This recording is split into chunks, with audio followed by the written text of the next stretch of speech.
Hi, I'm Richard Cutland, and welcome to a brand new podcast, Tank Nuts, where I get the opportunity to sit down and chat with a variety of special guests. Authors, stuntmen, maybe a celebrity or two, who knows, but all with one thing in common, a love and passion for armour.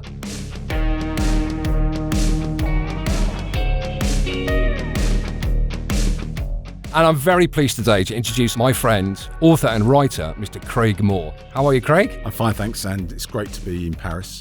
I got here a day early and went to the Army Museum and found my first tank in Paris, which is the Renault FT, and found a few other strange things in the museum.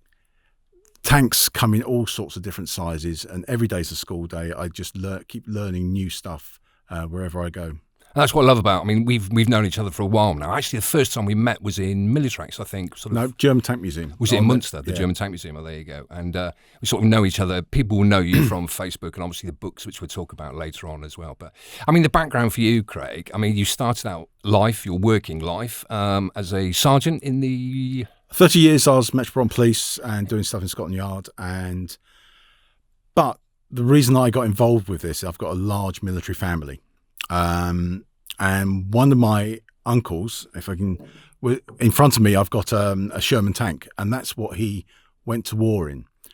He lost his leg in the Operation Total Eyes. 3:30 a.m. outside Crans Mill, where we think a German Panzer took out the side of his tank. He was the only one that got out. The rest of my family, some are Wellington bomber. One's a Wellington bomber rear gunner. Another one went all the way through the desert with the King's Royal Rifles. Going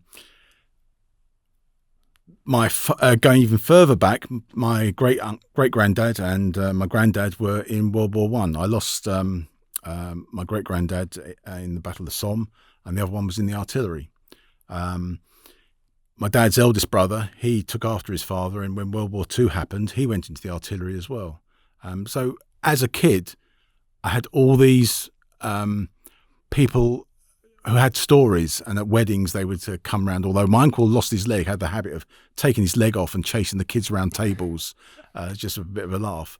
And when I grew up, there was no internet. We had Action Men, there was the Commando comics, and the big films were out, all the war films, Operation Market Guard, Bridge Too Far, the Battle of the Bulge. So that was the sort of thing that I grew up. And we played wargaming, but not because there's no computers. Little, I think it's 1 to 200 millimeter lead tanks. And we used to have tape measures and dice and play with that. So I've always had this interest. I mean, I recently found a painting that I did of a Panzer IV when I was 12, and it's relatively good. And so I didn't realise that interest has always gone through my life. You say it's obviously quite, between, I mean, age-wise, we're sort of similar as well, but for the choices for me, I mean, like you say, I grew up with, I mean, do you have the Scorpion tank for Action Man and that sort of thing? Yeah, exactly. Yeah. But we grew up that sort of thing, and I suppose, and I said to you, we had dinner together last night, we were talking about, your time in the police force and that, and I said, funnily for me, it was either the army or the police force was a choice. That was the big choices for me.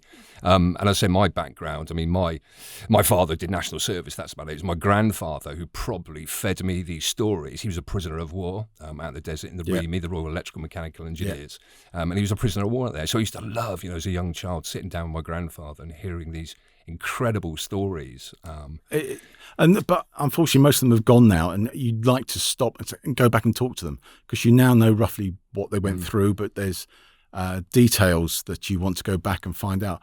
I've been lucky. I've walked the battlefields that he was involved in. He was the 144th Royal Armoured Corps, and from my family history, his senior officer did a book. And it was quite good. So you can then take that book, go to the battlefield and work out where they went. And that was fascinating. I mean, I had no idea why they landed at Arromanches about 2 weeks after D-Day, why they didn't send them near Caen. They sent them away off to this wood. My French is not good. Bois de Bougie, and the British call it the Wood of Bogies, but that's normal squaddies. I thought, what the hell were they there for nearly a week? But then when you go there, you then find out it's on a hill overlooking the valley. in a wood, so the tanks would have been harboured underneath this wood, out of sight, but they would have been able to have stopped a flanking move of the Germans coming up. It's not visible when you're looking at a map. When you go there, and I then, as coming up to that wood, there was a plaque on the field coming behind, and it was an American Air Force base.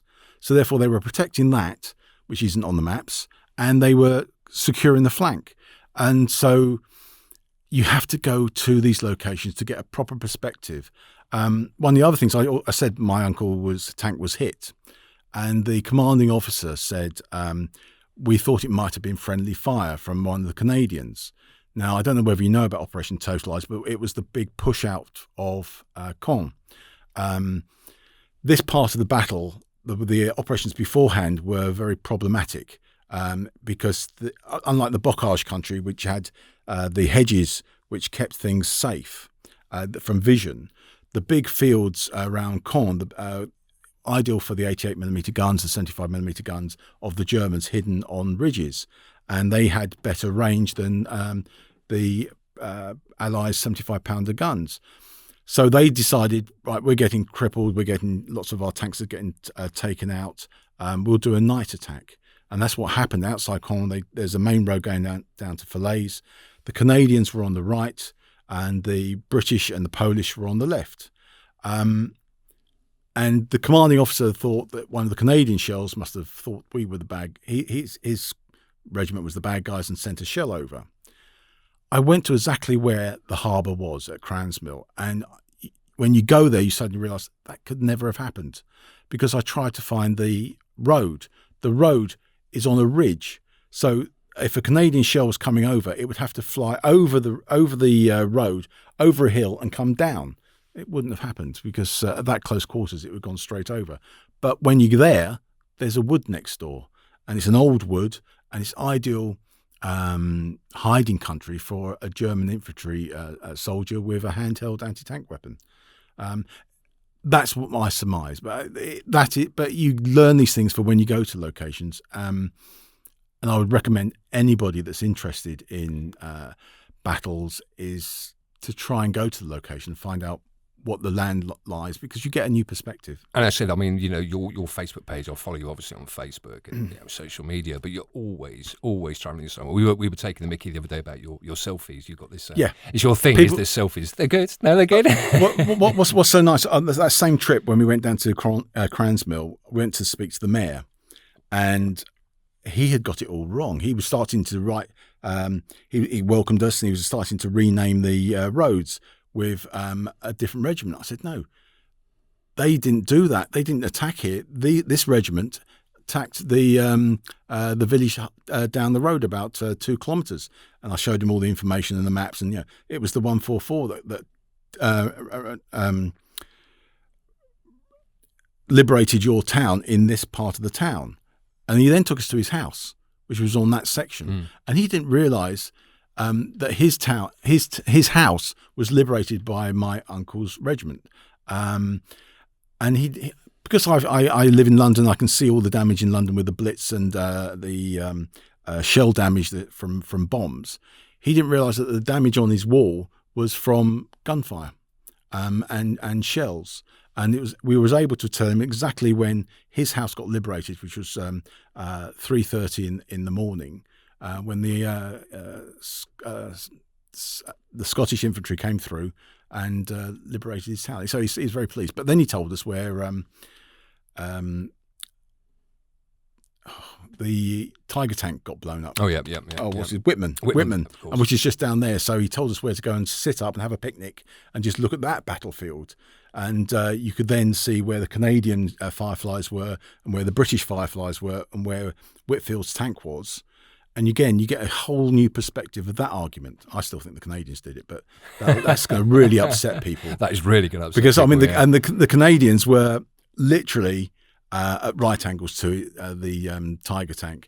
And right over in the corner was a long way away was the woods, and he would be hitting at 45 degrees to the Tiger. So odds on the Canadians would have got an easier shot. But it's quite incredible when you talk about, I mean, like every year, because obviously a lot of stuff is becoming declassified year on year on year, and we're finding more and more information. I mean, again, we were having this conversation at dinner, weren't we, about sort of like historians, people who are the experts, and we believe everything they say. But of course, a lot of this stuff, if you read it, you believe something to say. If they've got a good name to them, you believe it. And when something comes to light, and perhaps this wasn't the way it went, and of course, records, war records were war records, combat records were combat records, and a lot of the units, of course, you don't want to. No commanding officer ever wants to write down the fact that perhaps we achieved nothing on this battle or something, or we didn't destroy this, or we didn't destroy that. So it is fascinating. I mean, I'm no expert. I like to spend time in the archives. And also, you might see me if you see me at a museum, I may have a micrometer or a tape measure out measuring things, because books are wrong.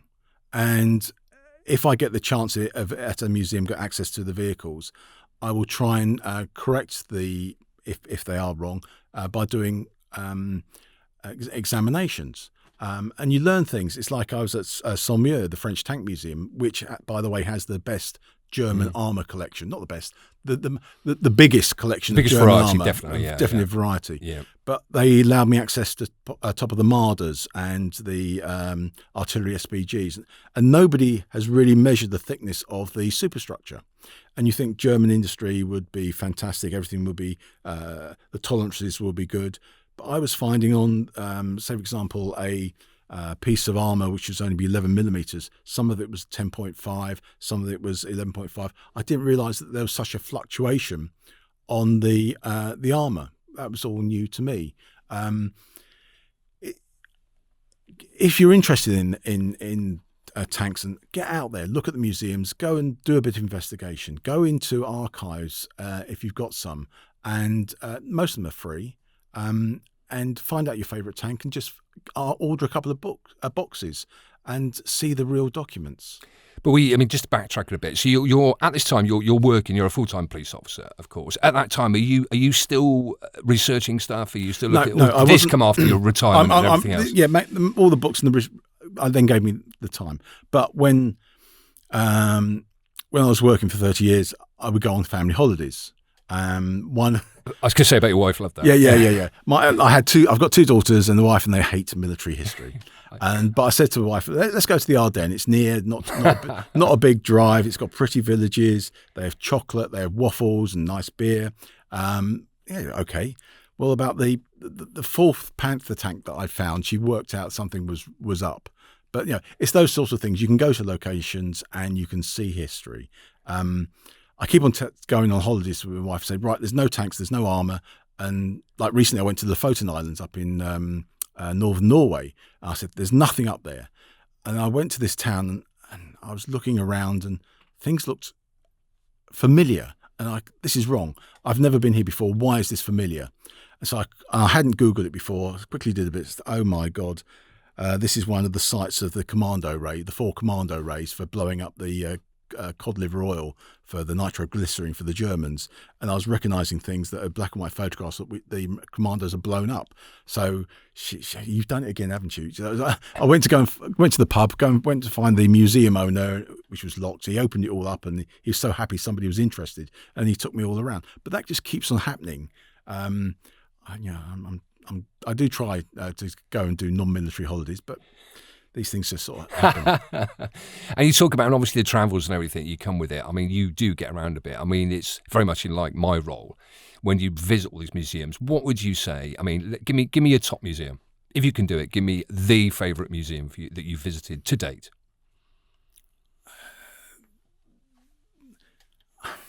They've all got different things, but the most expansive museum is Saumur. Oh, okay. It's got a lot of that. I also, for new information, new stuff, is the Parola Museum in Finland. It's only an hour's drive north up from Helsinki, but that stimulated me to go and find more. They started off the First War, the Winter War, with a couple of tanks, Renault FTs, but they weren't actually used as tanks. They were used as bringing the wrecks off the battlefield. And it's their story about the 3 different wars they went through and how they then used Soviet armour and then German armour and how they deployed them. So that was an education for me. So as a man who's visited all these museums, and I personally get asked this an awful lot, what do you see the future of our museums? I mean, we see it certainly in the UK that numbers are decreasing. I mean, it's a fact. Numbers are decreasing in certain museums around the UK. What's the magic recipe, would you say personally, to increase people's visibility, to make them more appealing? Museums need a reason to come back. Recently in London, they've had the Imperial War Museum makeover and the National Army Museum makeover. And lots of die-hard tank enthusiasts don't like what's happened. But they are realists. They've got to survive by numbers coming in. They've got to get money in. For example, the National Army Museum has a soft play area, military-themed, but people are paying £4 an hour to bring their kids there. That means the local mums and the nannies are coming there with the kids on a rainy day, but not only are they paying for that money, they're also paying for the cups of coffee. That is income for the museum. And the London museums are free, so obviously they need more income. But other museums can do that as well. Most of the places are behind the closed doors. You can't do anything unless you pay your entrance fee. Places like the National Trust and other people realise that what you do is you put the entrance fee back. So people will come daily to a museum, provide income. So you have the cafe, you have a little shop, you have the children's area, the play area. So that will bring the local people in and it'll bring an income in. And then if the guys want to go to the museum or the families want to go to the museum, they then pay for the ticket. But otherwise, it'll be a destination. You've got to make these places a destination to go. And unfortunately, a lot of them are in the middle of nowhere with hard transportation places.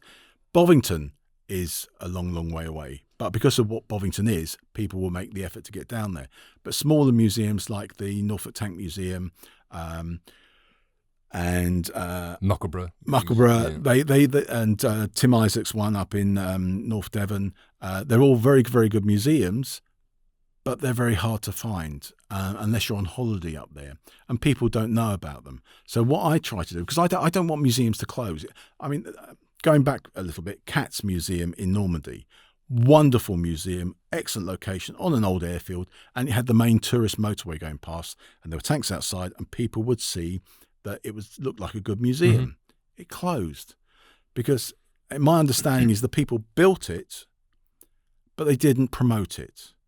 And they didn't go and stop the coach drivers at different locations, say, "Oh, bring your people to my place and we'll give you a little commission," or most places do that, or to get people into their area.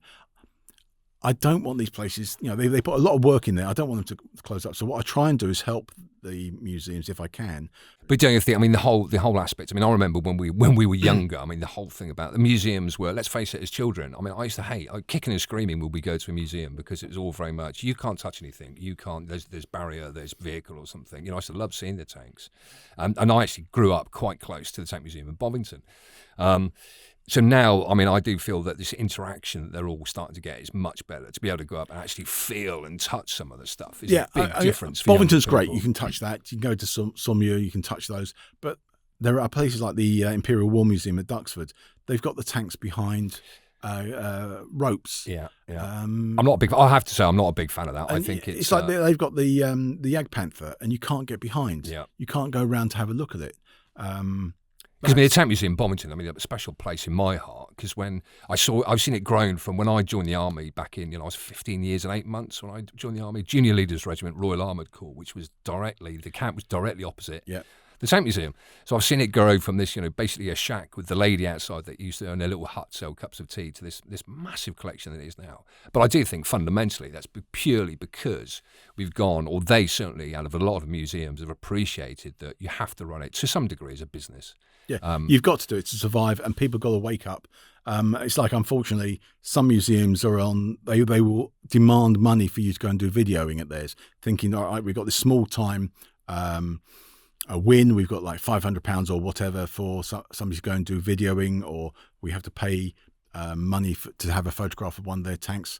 They don't realise that the influencers, the celebrities, are giving free advertising to a bigger audience, and they've got to wake up, because all the modern social media people that are interested in armour, they will get to know about the museums from that and go and get their visitors there. Which I always used it. I mean, my son was his when he was younger, the thing he hated was history, and I was so frustrated because my love for history, serving on tanks and all the rest of it, and I just could not get him interested. But then one day I took him down to Bovington.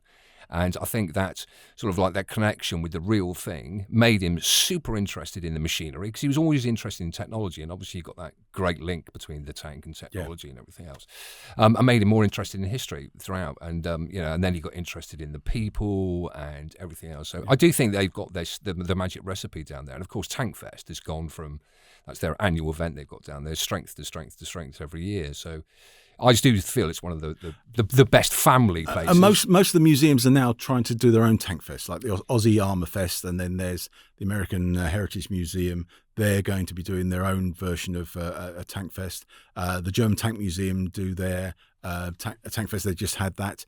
The Swedish Tank Museum has their version. So wherever you live around the world, there is events going on. Find out where they are and go to them. And you also learn a lot by seeing the vehicles move, and also next door to each other. I always remember the first time I saw a Panzer III next door to a Sherman. The height difference, the Panzer IV is so much smaller, and you don't really appreciate that until you see them together and moving, and that's good. And something I'm going to ask every guest this. So why do you think there is such a passion amongst people for tanks, armour? What's the secret recipe? And maybe an almost impossible question to answer. I don't really know. Some people like it for the mechanics. Some people like it for the big movement, the noise, the smoke, and the stuff they see in the movies. My interest, as well as the historical aspect, is problem solving. I know it sounds weird. Yeah. But going back to like the World War I, the tanks developed for getting over trenches. So what did the enemy do? They made the trenches bigger. So then the designers had to think, well, how do we get our tank over a wider trench? So they develop a fascine, which they then drop into the trench and drive over. Again, problem solving. How do you deal with mud? The World War I tanks, they developed spuds. Well, they look like large cricket bats which you stuck on the side of the track, and that would make the tracks wider and dig in. But then they found out that they got bent up against stone. So what do you do with that? I know. Let's strap on chunks of wood to make the teeth bigger, but they won't bend up. It's developments like that. But other people do something different. The French were in France. The French had totally different ways of doing things. Their first two tanks, the Saint-Chamond and the Schneider, they were too long, and they kept on ditching as they went down into trenches. The nose dive bombed, or the gun got stuck in the trenches. So they had to have a different procedure. They had to have the infantry go with them. And when they went up to a trench and killed everybody in the trench of the enemy, they couldn't go over the trench. They then had to get the infantry to come and dig a down ramp and an up ramp. Totally different ways of dealing with the same problem. It's that sort of thing that I find fascinating, and whether we learn from that or not.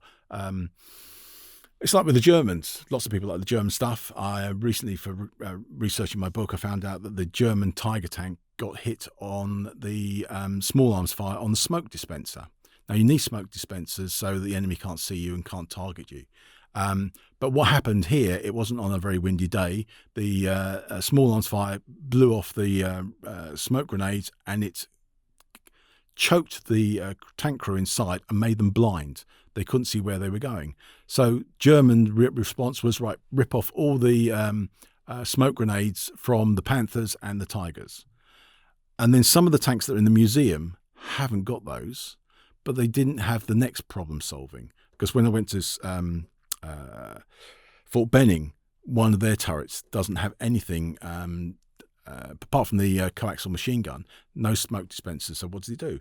But later on, they have a close defense weapon, which is like a flare gun, but it's inside the tank, and it swivels 360 degrees, and they can fire off grenades as well as smoke, and they can do that safely from inside, and it's not liable to be destroyed by incoming small arms fire.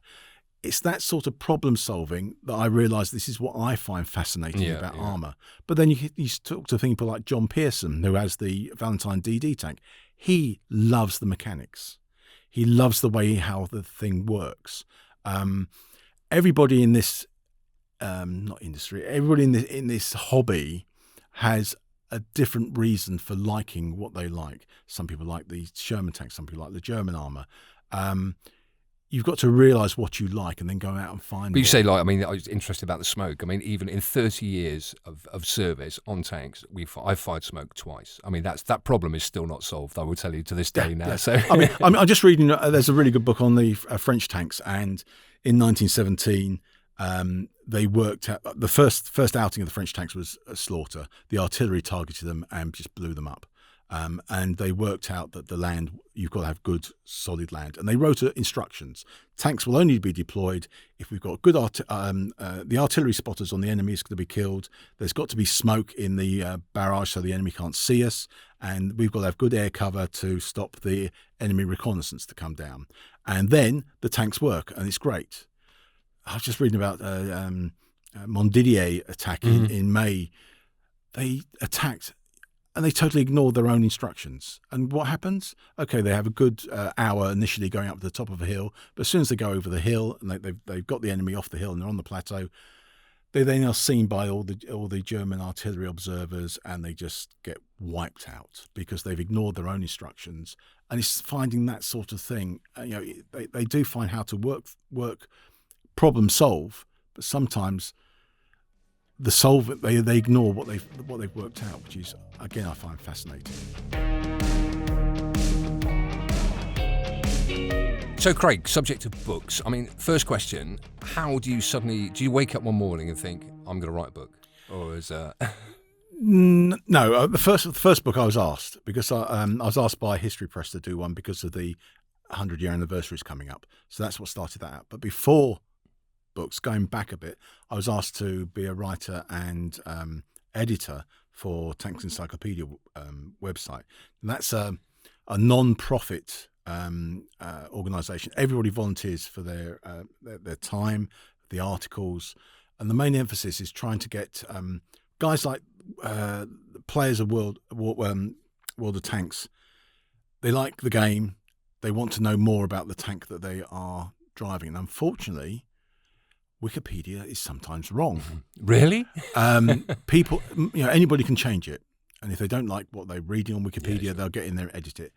What happens with World of Tanks, and it's not perfect, but every article that goes up is proofread by 3 people, and then it's put up, and then we get the other experts around the world commenting on if they spot any errors, and it's a changeable format. And with the social media aspect, and also anybody around the world can read World of Tanks Encyclopedia, we get new history from places that we would not know. For example, there was a hole in Tanks Encyclopedia on German artillery. So I decided, right, I will do the articles and research because on the German artillery, mainly because my grandfather was in the artillery, British artillery, and my uncle was in the artillery in the Second World War. So I thought, right, I'll give that a go. And it's a subject I didn't know about. I didn't know how artillery guns worked. So it was an impulse for me to learn. I didn't know that an artillery gun used 2-part ammunition. What? They put the high explosive shell in first, and then they have a cased tube which they fill with silk bags. And the longer range, they put more bags with more explosive propellant in. That was new to me, so that made me do more research and understand it. What we like to do in Tanks Encyclopedia is try and get the complicated documents that you find in archives or you find in some of the more in-depth books, not dumb it down, make it readable. And that's the idea is, the guys that are doing World of Tanks, they want to find more And this is a readable format, and hopefully we get it right. And if we haven't got it right and one of the experts tells us, we can then change it, or we find new information.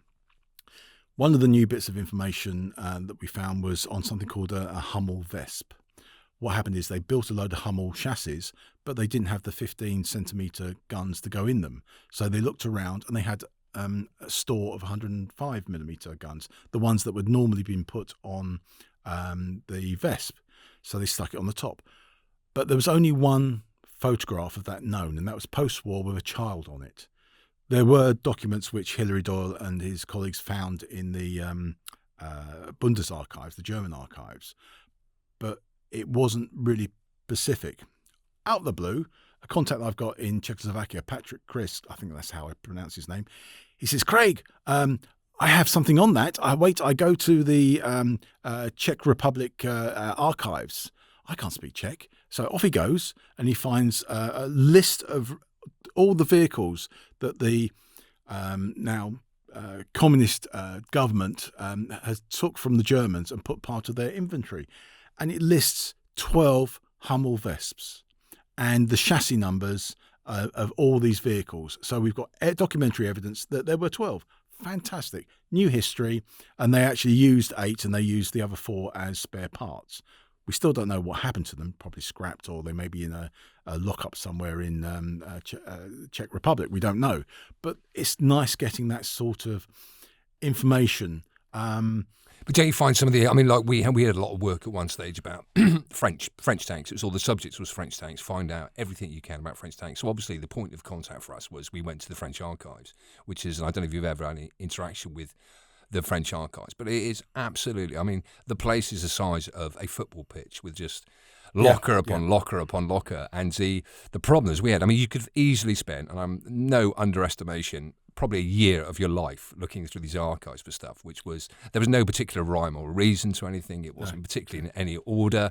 Fascinating, but of course as well, we also had the point of fact that we had to hire people who were obviously French speakers and understand this sort of stuff. But it wasn't just the French speakers. You have to get people who not only speak the language, but also got some sort of technical knowledge to understand what they're referring to. And that's what's lovely is one of the young guys, I try to encourage people to get interested in the subject, young players who want to know more. For example, there's a French guy called Alexis Dürr. He started off on Facebook as Panzer Alex. He was only 16 and he was going around Europe to tank fests, to different meetings. But off his own back, he would travel 6 hours by coach to the French archives. And he was finding new stuff. He was finding new stuff on the AMX-12 and new documentation on the Renault FT. Fantastic. He's only 16. If you're interested in this thing, in this subject, go and find the archives. Go digging in your archives in your country. I mean, I don't read French very well. I don't read German very well. So I've said to him, don't go there. Other people can do that. I'm going to stick with the British archives. And there's loads of people that don't go digging in those. I found so much there. Archives like a library, you've got to be quiet. And sometimes, well, quite a lot, you find, not gold, you find new history or things that you don't expect. For example, for part of my Tank Hunter World War I book, I was looking at, I asked for the private letters for one of the commanding officers. And I was expecting a small file to arrive at the Imperial War Museum archives. I get to my desk and there are 3 huge boxes. What the hell is this? And I opened them up, and what this commanding officer did was took his tank commanders' after-battle reports and he kept them. And the family, at the when he died, gave them to the Imperial War Museum. And I was going, oh my God, look at this, look at this. Wow, look what I found. It was really exciting. And what these documents were A4-sided, well, with a full scap. The front would be the tank with the chassis, the hull number, the detail, the crew, and orders. You open it up, it would then have the report of what they did. Unfortunately, it's all handwritten, so it's a bit hard. And at the back, there would be casualty lists and also suggestions. As a police riot van commander, I had to fill those up after every ceremonial incident or football incident. The similarity was really, really strange. They started this in 100 years ago as World War I tank commanders. But that will be a book when I can get round to trying to transcribe all this handwriting. Some of them are harrowing.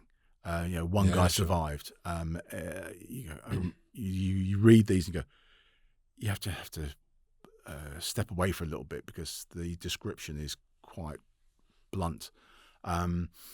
It brings it home to you, and it's the story of of a vehicle, a tank, but it's also the story of the crew. Yeah, which is saying for me, I've always loved the personal side of it. And I suppose from my background and RTR man, tank regiment man, it was the story of the people. Which I felt so honoured to over the years have met and spoke to a lot of veterans and.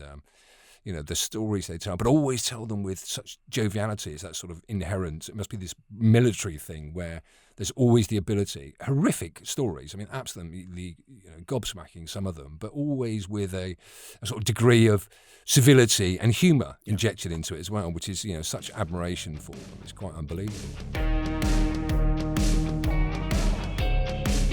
You mentioned their first book, got it here actually, Tank Hunter, World War I. This was the very first one. That was the one that they asked us for these celebrations. And again, I knew nothing about World War I tanks. I found them very, very confusing. What's the difference between a Mark I and a Mark V? So part of the main thing with, again, Tanks Encyclopedia, make it simple.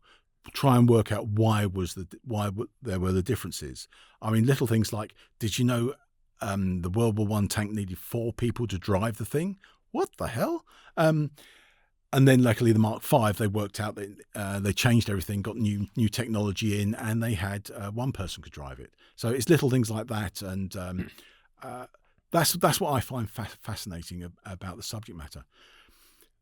Other things in the archives, again, finding new stuff that you weren't expecting, is the archive people.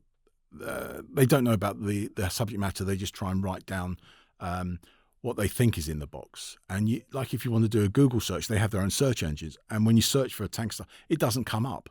You have to really think outside the box of how would this subject matter be labelled. I was sent up to the Science Museum to help a friend in America look for some information on one of the early pioneers of tanks. I got all that information. I had 24 things I needed to find. I found those. But then the lady brought in a great big plan drawer. What's this? I opened it up, and it was a full blueprint of something called Vanguard. And I didn't realize. People have been searching for this thing for ages. It was the last ever Valentine version. It was in the Science Museum. Why wasn't this in the Tank Museum? And again, you go to places and you find unusual things where they shouldn't be. I went to University College London, again looking for some World War I things, and I asked the lady, is there any other boxes you've got under this guy's name? And because he worked on vehicles in World War I, he carried on in World War II. And she brought out this box, and it was marked up, documents relating to the meeting of the SVP committee. Very boring. If you tried to search for a tank, that would never come up. I opened up the box, and it's one of those moments, oh my gosh! There was unpublished documents on the TOG 1 and the TOG 2, and a totally unknown tank called an amphibious tank, because it's been labelled up wrong by an archivist who thought, well, there's documents for a committee, aren't they? And not realising and not putting in properly what's in there. There are so many things. So this is, because the premise, we haven't really said, the premise of this book is really the sort of like development, involvement of the tank, all the way from Little Willie all the way through. Yeah, this one, the first part is an easy guide to the listing of all the combat tanks of World War. So how do you make that? I mean, there are, there's a fair few books on the market about development of the tank and blah blah blah. So how do you, as an author, sort of think I'm going to put my own stamp on this? Is it purely looking for the new information? New information if you got it, or just make it in a readable format with nice illustrations and any new information that's come out, and trying to explain things like, for example. Again, we don't know for certain, but roughly what colour they were painted in and why they changed over the course of the war, and what the white, red and white stripes were on the front. That, by the way, is they were 18th of April, I believe. an order went out, all the tanks have got to be painted this, because the Germans are now using captured British tanks, and they've got their own 20 Sturmpanzerwagen A7Vs. They're appearing on the battlefield, so we need to identify them as ours rather than German captured tanks. So you can date roughly when the photograph was taken, before or after. But what I then found out is it's the combined arms aspect of the war. Why did Cambrai, which was the big push, initially succeed so well? God bless the RTR. I have to get that in, by the way. But it's trying to get people away from, this is the tank won the war. No, it didn't. It helped the infantry win the war. Yeah. And it helped other arms units help them. It cut down on the mass loss of life. Yeah, it did a lot. It helped them, and because the tank can't really hold land. But the new technology, which I didn't realise, is one of the successes was making the land suitable for tanks to drive over. Whereas before, it was huge bombardment, great big craters, all the tanks got ditched, and they couldn't get through to the enemy trenches. So they developed a new system, a proximity fuse, and you can see this thing in the Imperial War Museum World War I exhibition. It's a new fuse which, as it comes to the ground, it explodes above the ground and cuts all the wire. And it doesn't make a great big hole. That was very, very important. So the tanks could actually go across the land. The other thing was they worked out how to identify enemy batteries. They had listening stations in an arc, and when the enemy battery fired, they could then zoom in and triangulate it on a map. And to back that up, they had observations of the fire of the batteries. So they double-checked where they think the enemy artillery was, because artillery was the tank killer. So when the battle went off, the first thing was limited artillery and neutralise the enemy batteries that can kill the tank, as well as flood the place with British and French aviation to frighten away the German reconnaissance, artillery reconnaissance, and use smoke. Simple things like that helped get the tanks through the German lines, and I think it was up to 6 miles behind enemy lines for the first time. It was a big... breaking that stalemate, which had been going on for an eternity, yeah. And okay, at the end, the Germans did counterattack, and we lost a lot of tanks. But it straightened out the lines. But it showed what the tanks could do. So that's what I've done. There's lots of encyclopedia-type books on These Are the Tanks, which is the first part. But I then tried to explain the use of them and how it changed from the early tank battles to the later tank battles, and the differences with the French, the way they did battle, which was they swarmed, whereas we had ours in 2s or 3s. They did the Renault FT swarmed through gaps on a trench and overwhelmed with numbers. And I think it's interesting that you've got this talking, the tactical side of it. Actually, tactics pretty much countrywide. I mean, the Russians was a very attack from the line of march, weight of numbers, etc., etc. But it stayed so much similar, even to the current day. Yes, of course, technology is involved. And with that, the tactical usage of tanks was involved. But, I mean, fundamentally, tactics have not changed dramatically since the first time we've seen them. But I thought like that. And then I got an education when I went to the Finnish Tank Museum, and the director, Timo, he said, because after the war, we sold them our charioteers, which was the tank with the long-range gun, and also our Comet tanks. I, in my ignorance, thought, okay, the Comet tanks, fast, reliable, got a good gun, would be the main battle tank for the Finnish army. Wrong. No, yeah. They were driving school vehicles, because they were never going to attack Russia. They did not put in the Cold War. That what they wanted is to have their vehicles stuck in the woods, looking at the border. So if Russia ever invaded Finland, they could hopefully knock them out, change location to another location, and fire again. That was their tactics, which was totally different to a British or an American or German Cold War type tactics. So again, every day you well, learn I don't know. I mean, something because new. even my service was that Cold War-ish period, but with Chieftain, obviously, the very first tank that I served on, very much our tactics were we used to crash out on a regular basis. From majority of the regiments were based in Germany. It was that supposed threat from the Russians, and we used to put out into pre-designated fire positions, and it was a static gun emplacement with the Chieftain. That was the thing, and quite very similar. That was it. We were going to do. Chieftain really was seen as a bit of a mobile gun platform, whereas of course now with the advent, Challenger 1, especially Challenger 2, you've got this now mobility as well, much greater mobility, and the reliability that goes with it, because obviously Chieftain was renowned as not a very particularly reliable vehicle, so that sort of changed it. But but fundamentally, I mean, tactics-wise, it's always been very similar, very, very similar. And there are so many things to keep learning in this subject. You can just keep on reading books and you learn all the time. People say they're an expert in tanks. They're not. Oh, I totally agree. I totally agree, yeah. Like we say, every day you learn something new about it. Yeah, they know. I mean, those that follow my Facebook feed, if you don't, please just send me a friend's request. And Craig Moore, I'm the one with me coming out of the tank hatch. I put up loads of things. Sometimes I will put up a question that I know the answer to, but it's to stimulate a conversation. And every now and again, you get new information, which is a bonus. It's good to chat about these things because people come in different levels of knowledge. I see a lot of things like definition of a tank. Well, a tank, people have arguments about it. A tank is an armoured vehicle, tracked armoured vehicle with a machine gun. And that's what the first one was. The actual word tank comes from the Indian, which is a water reservoir, mainly for the paddy fields or the rice fields or for actual water. And we used it not to fool the Germans by seeing something visual. It was for code. We wanted to be able to send communication about supplies of stuff over open communication sources. And if it got intercepted, they would... So they got some sort of water tank coming our way. That's what it was originally designed for.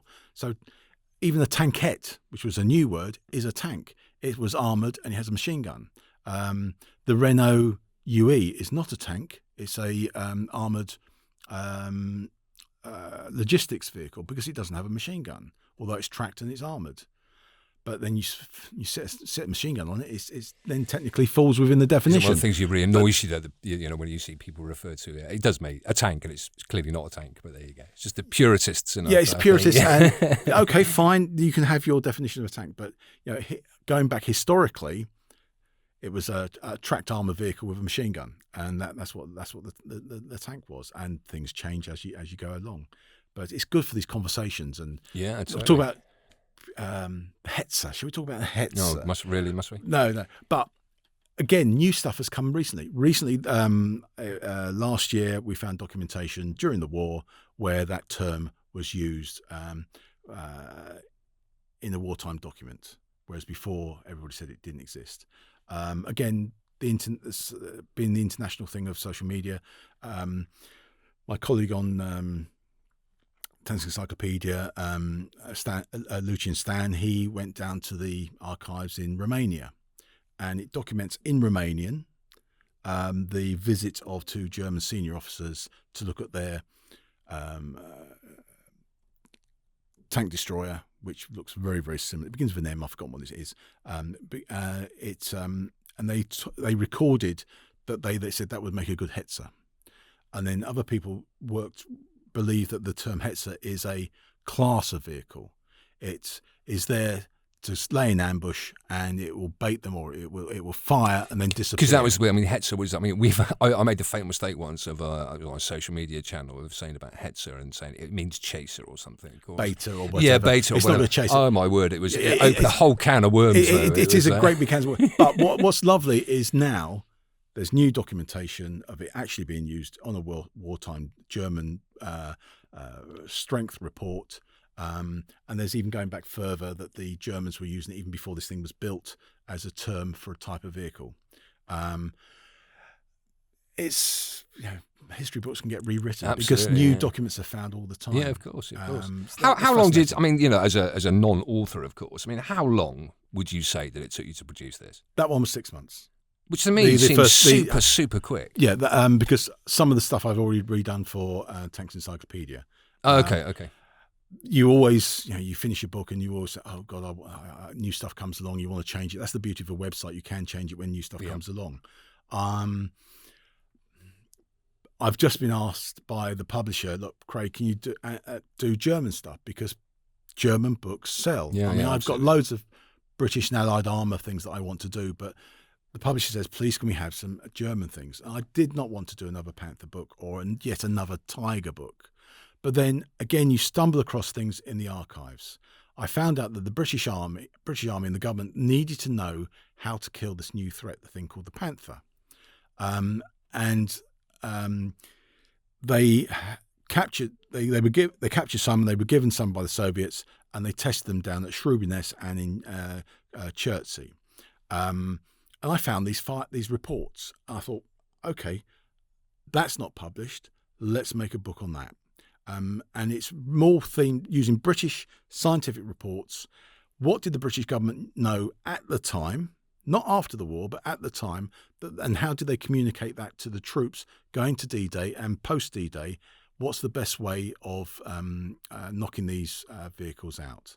I finished the How to Kill a Panther Tank, and hopefully it'll be published before Christmas, or it might be afterwards.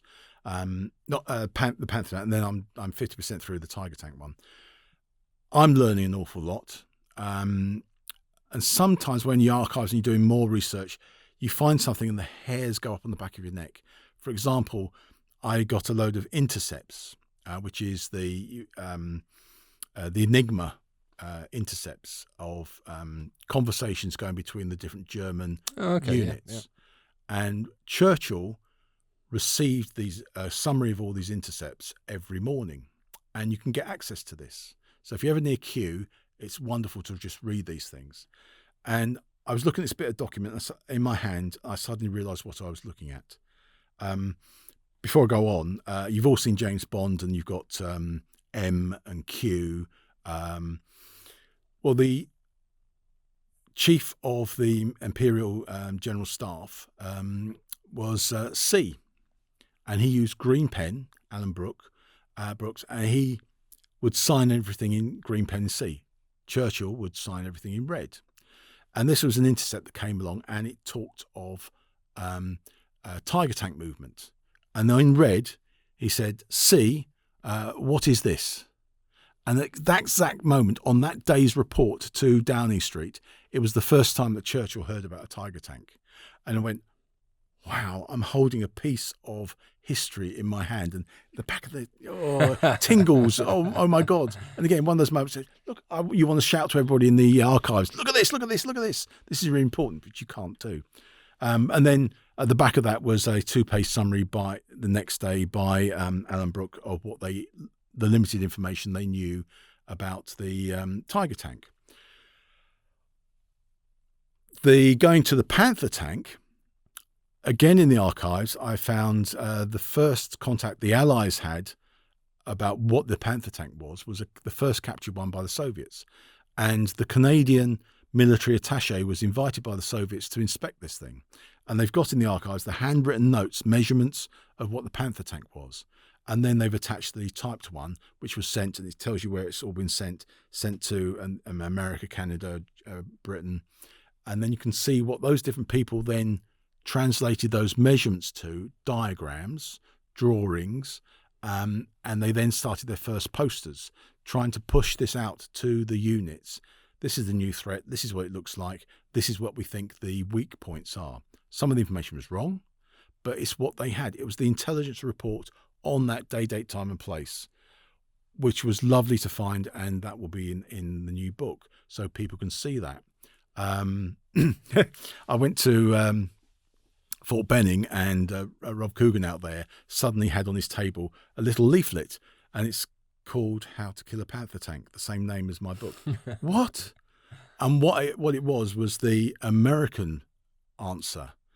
They did a little leaflet for the tank commanders to fit in their battle dress breast pocket. So that was great. And Rob said, yeah, please scan it, and that will be in there so everybody can see that. But it was interesting to go from find the very, very early knowledge of the Panther, which was the Soviets, and then how that was transmitted to the British and the Allies, and then what they did and how they developed it, and then when they actually laid their hands on these vehicles, the scientific way of how they analysed the armour worked. And the German fanboys are going to get upset because some of the British weapons did actually knock these things out. But I'm not drawing too much conclusion. People can read the scientific reports and make their own conclusions about it. But it's interesting, even like the British mines, they were working out how many mines were required to knock out a track and where to place them. Because we had like the Mark 75 grenade, and then we had the Mark 5 pressure cooker anti-tank mine, and how they reacted on different tracks. That, again, it's all new stuff to me. It's very, very interesting, and that's in the book. So you've now got a greater love of German armour. So that's what you're saying there. Yeah, a greater appreciation of it. I mean, one of the things I would say to everybody is to get hold of Hilary Doyle's Panzer Tracks. If you can see them on eBay or anywhere, they are the Bible, because the guys went to the Bundesarchives and they got original document stuff only. It's sometimes hard to read. And what I try to do on you mean hard to read from a technical perspective? We can understand it, we can go through it, but it is technical, and you have to have a background knowledge as well to understand what you're reading, why they did certain things, why designs were simplified. Well, the Allies were bombing the factories and they needed to get tanks out as fast as they can. Why good ideas were ignored because of simplification, for the need to get more tanks out on the out working. So you need a background knowledge to understand some of the stuff that is you see in front of you. But they are a good starting resource, good reference material, and there are there are good similar sort of things for American armour as well. But it is that love. I mean, I always, as an army person, you actually go on like museum visits. I mean, Bomington for us was the one we went to in the army, and you get taught about different armour and through the history of that. But even then, it was everybody was fascinated with German armour. But I have to say, it was only a few years ago I had the opportunity to get inside a Tiger 1. It was 131 down in Bomington. A very well-known Tiger, and I have to say, I totally understand and get why they love it so much. It was just an incredible vehicle. It was, it was swarming with technology. It was, there was good things and bad things about it, but you have to say that you just got to love it. There was nothing not to love about it, really. Every single thing. I mean, I sometimes like the quirky things, and one of my problems is I get taken off on a tangent. The Sherman is lovely. My uncle's in there, but it doesn't really do anything for me. Unlike other people, Sherman's this, they love it. Yeah, and I should be, because I know that was my uncle's tank. But then suddenly I read the Guards Armoured, or the Armoured Guards book, and one of the chapters talks about putting Typhoon 60-pound rocket projectiles on the side of the turret. They did what? That got me going. I had to go on tangent, stop everything. I've got to find out about this. And then you have to, again, work out why they did it, where they got the idea from. The Canadians had it on one of their armoured cars. It didn't work very well. It wasn't accurate. And people see rockets on the side. And unlike modern Cold War stuff, that's an anti-tank vehicle. This had nothing to do about knocking out tanks. And people don't realise that. You have to put it in the context of the period that they were fighting battles. What the Guards were finding going through Belgium and Holland was that the enemy were blockading the roads, and a 75-pounder HE shell was not damaging the wasn't clearing the blockade. So the guys were going past the RAF stations, and they said, "Oh, can we have a couple?" "Oh, yeah, no problem." And they started playing around with strapping them to the side. And they would, I think it's like 600. One would be up at a certain angle at 600, where it would fire. It would be 600 yards, and another one would be 800 yards. And they would be fired from inside a wire from inside the turret. So you'd be going up to a new village. There's a barricade at the front. You're 800 yards, fire, and these things will be area weapons. They're not accurate, but if they hit anywhere near it, it will do damage, and it will scare the defenders to pieces because there's great big explosion going on. And then as they go on another 200 yards, they go 600 yards, fire, and another salvo of these 2 rockets were coming out. Totally unexpected. They expect HE shells coming or armor-piercing shells coming from the tanks, but not these great big rockets. So this was new technology, and it did the job. So that's things that I find very, very interesting. Problems and what the solutions were to overcome them. So a question I was asked to ask you, it's from a friend who's in the process of writing a book, but the very first book as well, and he is panicking about how well it will be received from the. Did it ever cross your mind, especially I suppose when it gets to the day where publishers are like, there you go, here it is, ready to go out, Craig? Did you think, I'm really worried about You have to have a thick skin, because there will be always people that hate it, and there will be other people that will rip it to pieces, but there'll be an audience there. I mean, I was a good book that sells will be about 2,000 copies. This year it sold 4,300. Wow. I didn't expect that. You don't get rich from writing books because the commission rates are very, very poor. Unless it's Harry Potter. Potter. But you do it there's a reference book out there. People will find it interesting. Yeah. And also, you can do it to help people.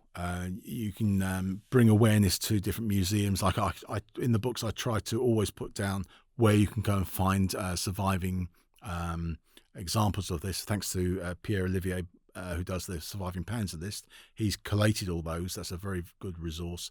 And I try to include some of his work where you can go and find all these tanks. And also, if I visited them, I'll include photographs on them. And which helps the museums. So your advice to an aspiring author, just have a thick skin. Thick skin, don't read the comments. It's like both of you and I have done the top 5 videos at Bovington. Yeah. You just don't want to read those videos. I mean, on mine, because I'm from London, I speak fast. I'm desperately trying to speak slow. But it's like the tank that I helped dig up, and I'll chat to that about in a minute, the Coventry tank. But sometimes I go, it's Panther Tank, and most of the comments were all about this guy can't even say that. I had to say, I did look at that one, and there was a lot of comments. A lot of comments on that. Is he pronouncing it right? Is that correct? Covenanter. Oh, yeah. So I'll speak slowly. It's a Covenanter tank. But if I speak in London, hold on a minute, we'll go with you. People go, what? What did he just say? But Londoners speak a little bit fast. But I mean, the girls that the girls that do tank work, like Sophie or Rita and stuff, they get lots of negative comments. Why are girls involved in that tank? Yeah, no, sure. But they've both got thick skins. They're happy with what they do. So if you're going to go and do anything on Facebook, on Twitch, or write a book, look at the comments, but don't take them to heart. Yeah, you have to. I mean, I learned pretty quickly. You have to. I mean, let's face it. You're going into that world. You have to expect negativity. That's the fact of life, and it's otherwise. I mean, don't do it. It's like the tank restorers. They get so annoyed with people criticising their restoration from people who don't own a tank, don't restore tanks, and there's all these people being rivet counters picking holes in it. Well, pick holes once you've built your own tank, and then see the problems that you're up against, and be helpful, yes, but don't be negative. One of the things that I really enjoyed getting involved with. I was going to say, let's talk about your involvement in the dig. The dig. It was such a wonderful experience. It's a bit like treasure hunting. I heard that Rick Wedlock who'd already helped restored a Cromwell tank, and he's rescued a few other tanks in his yard. He'd heard that there was still a Covenanter tank chassis. Don't worry, we're all friends here, Craig. It's fine. Chassis buried in a pit in a vineyard, which is now a vineyard. It wasn't then; it was a cow farm, a dairy farm, and it was still there. And he got permission to go and dig it. And I said, "Can we come?" And Ian Wilcox and his son came along, and Francis Pullman. We went there to help as volunteers. And it was such a special day. And Rick was helped with Ian Hughes, who brought his World War II wrecker. And the ability to be able to see a World War II tank being pulled out of a hole by a World War II wrecker was superb. But no, the story of that one was at the end of Dunkirk, the British had built this light cruiser called the Panther Tank. Most people know the Crusader tank, very, very similar. Yeah. Crusader was better. It had a longer chassis. The engine had more capacity for radiators in the back. The Panther Tank design, as David Fletcher said, one of the worst designed tanks going. Yes, it had a lot of mechanical problems. There was not enough room for the radiators. Radiators were put at the front, and they had armour covering. It had all sorts of mechanical problems, which most of them were fixed by Mark IV. But yet they still built 1,700 plus of these tanks, which is a lot for a World War II tank.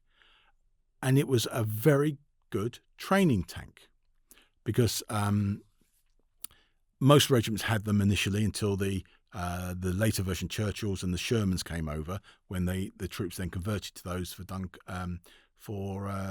D-Day. So it was practical, but everyone says, "Oh yeah, useless tank." But people don't realise that at the fall of France, at Dunkirk, this tank was roughly about 10 miles faster than a Panzer III, which is the main battle tank of the Germans. It had a gun that could outrange the 3.7mm Panzer III gun. It didn't have the 50mm at that time, so it could 800 yards away, it could knock it out. The Panzer III would have to be within 500 yards, and also it could punch through the I think it's 14.5 or 15mm armour of the Panzer III. It had not been upgraded at that time.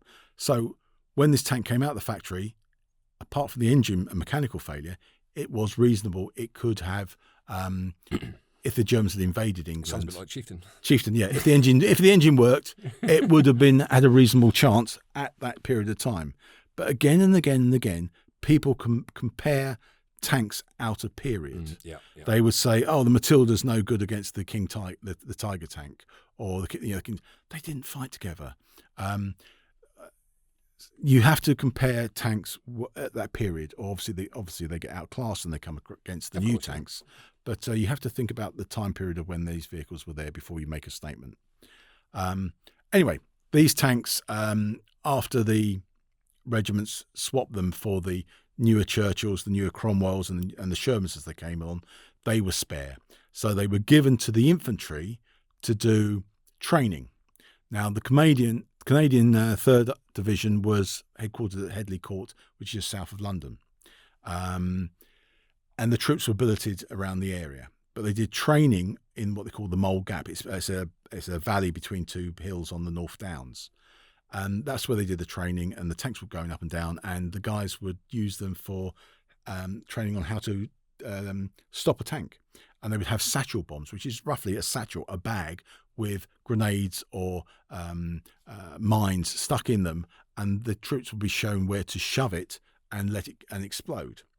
So one side of the tank, it was in like a pit, was damaged. The wheels have been damaged, and we think at one point a 2-pounder shell had been fired at it as well. There were 2 of them, and when the Canadians were called off to go down to the south coast and get ready to go for Normandy on D-Day, the engineers that were attached to them buried them. The Canadians are nice chaps. If they left them out there, the farmers' cows could get cut on the rusting metal. So what they did, they just buried it. So the farmer, as soon as the Canadians are gone, could put the cows back out in the meadows. In the 1970s, the landowner had some work done, and the gamekeeper, estate agents, said, "Did you know, chaps, that in the war there's 2 tanks buried down there?" And so the guys that were doing the work asked the landowner, "Oh, could we dig them up?" So I think they dug the 2 tanks up. They found one had the turret on, and they recovered that one. That's the one that has now been restored, as in the Bovington. The other one they saw didn't have a turret, and the wheels were all smashed, and they thought it was junk. So they just put the chalk back in and stamped it all down and went off. We went down there, and Rick had his, he's a builder by trade, and he had his digger, and he got them out. And what was lovely, we got near, we heard the twang of metal, and the volunteers were called down there with the trowels and the shovels, and we can actually see the driver's vision port, and we've actually got a tank. This is so exciting. And then we roughly got the rectangular shape. Then the digger came out and dug either side by the tracks. But what we didn't realise is that the other side was intact. The suspension worked. The wheels went round. That was a big bonus. And we cleared the chalk and it came out. And then the following week, Ian Hughes came down with his great big Vietnam War era forklift, and we turned it sideways and got the chalk out. But lots of things were still preserved because it's chalk, it drains. And that's at Manchester, and it will take a long time to restore, but the engine's out, the gearbox is out, they're at specialists, and over the time when Rick's got enough money and time, it will be restored, and hopefully it will be running around. So that's the plan, to get it all the way back to running condition? Running condition, which would be fantastic. And again, another piece of tank history. Talking about tank history, going back to World War One, for the past year I've been on like a secret project called Project Fast Dog. Okay. I don't know whether you've seen Transformers, The Last Night, or Wonder Woman. Unfortunately, yes. Children, yeah. There's a World War One tank in there, and that was built by Kevin Jepson and Dr. Tony Cook. And it was a movie prop, so it's slightly smaller in length than the original World War One tanks. And now there are 3 good World War One Mark IV replica tanks. So David and Kevin, Tony and Kevin thought, right, do we do a Mark V, because there's no Mark V, but what about doing something different? We'll do a Whippet, hence the Project Fast Dog. So they are using the engine and the track system and modifying it, and are going to be building a Whippet. So hopefully that will be going around the track with the Mark IV replica and the Sturmpanzerwagen A7V around the main arena. And Stefan at the Swedish Tank Museum now has his German version, the 1918 LK2, which looks very similar to a Whippet. If that comes over, wow. So, Craig, the topic of replicas. Now, in our business, we come across replicas at numerous events with a few of the collectors, etc., etc. What's your personal opinion on replicas? I hate the way that people on social media have a dig at the replicas. Oh, that's a replica, as if it's a waste of space. It's not, shouldn't be there. How dare you bring out a replica? A replica is a tool. It is a product for reenactors. It's so that we can enjoy reenactments of battles. The replica tanks look like the real thing, near enough. Most of the people that go to these shows can't tell the difference. It's only the enthusiasts that, oh my God, the wheels are wrong and that sort of thing. But it helps give the experience and educates the public of what happened in the war. And I'm all for them. And some of the qualities, Harold, Big H, he does a lot of the Stug replicas down in near Gatwick Airport, and I get invited down there, or I invite myself down there to his workshop. The quality of his work is amazing. They use 432s, which is a British Army armoured personnel carrier. He takes everything out, including the engine. So they cut off the top. They reposition the engine so the driver's positions are changed, and then he fabricates to the drawings of the original superstructure fantastically. I mean, the one he threw me, he said, Craig, come down, we're doing the Stug Aust E. John Phillips' Stug is a D. You what? I've got to go back in the books and try and find out what the difference between the D and the E. So it's an education thing for me, and he was spot on. And the quality of the work is very, very, in my opinion, is very good for a replica to be used at shows. And like you say, I mean, a lot of the vehicles now we see, like, people love to see the originals roaming around and driving around, and Tankfest, prime example, blah, blah, blah. Yeah. But again, I don't think people appreciate that, A, we haven't got the parts for these things anymore. Prime example, Tiger 131, they used to do it at Tankfest and that. They've cut it down the shows now because they've had scans done, it's got like hairline fractures throughout it. So there's going to be a stage in its life where Tiger 131 will have to either have a crap load of work done on it, which we're talking big bucks, or it's just not going to be seen anymore. And the museums have got a responsibility for future generations. That tank has to last another next 500 years, in theory. And if you're putting it around the arena, the stress, as you said, is onto this machine. It can break and it will deteriorate a lot faster. So the decision has got to be made. You've gone to an arena event. What do you use? The original vehicles, which can damage them, or do you use replica vehicles near as the originals as possible? I'm very positive on replicas. I wish there more. I mean, I try to encourage some of the guys. I haven't got the technical skills. I'm not a mechanic, and I'm amazed at what they do. I mean, I'm pleased that some of them are increasing their repertoire. Just for example, Big H again, he's done a 15 centimeter SIG 33, which is like a Stug but with a box on the top and a great big howitzer, and that went to America, unfortunately. He's doing a Marder at present, and it's not the pretty one like John Phillips's one. It's the ugly one with the Russian 76 gun on the top. Brilliant. We'll be able to see that, and it'd be nice that people are doing different things.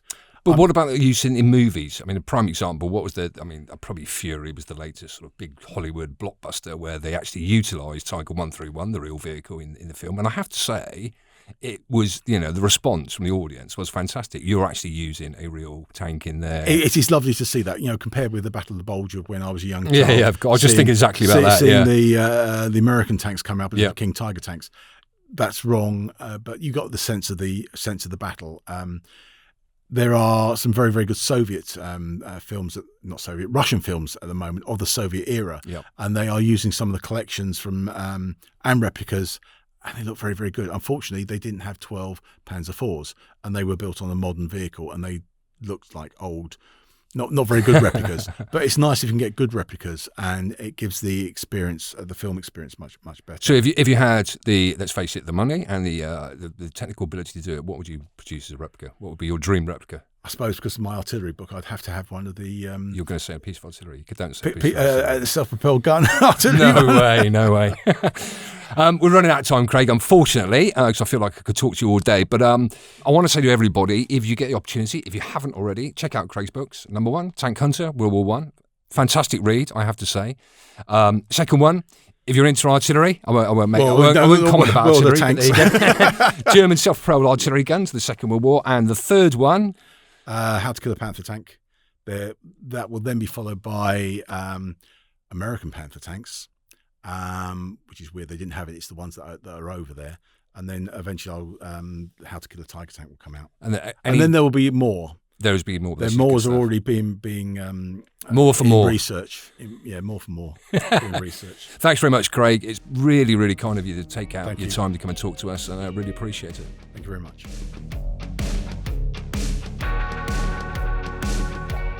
Thank you so much for joining us. Please remember to subscribe to the podcast or follow us on social media for the next episode of Tank Nuts.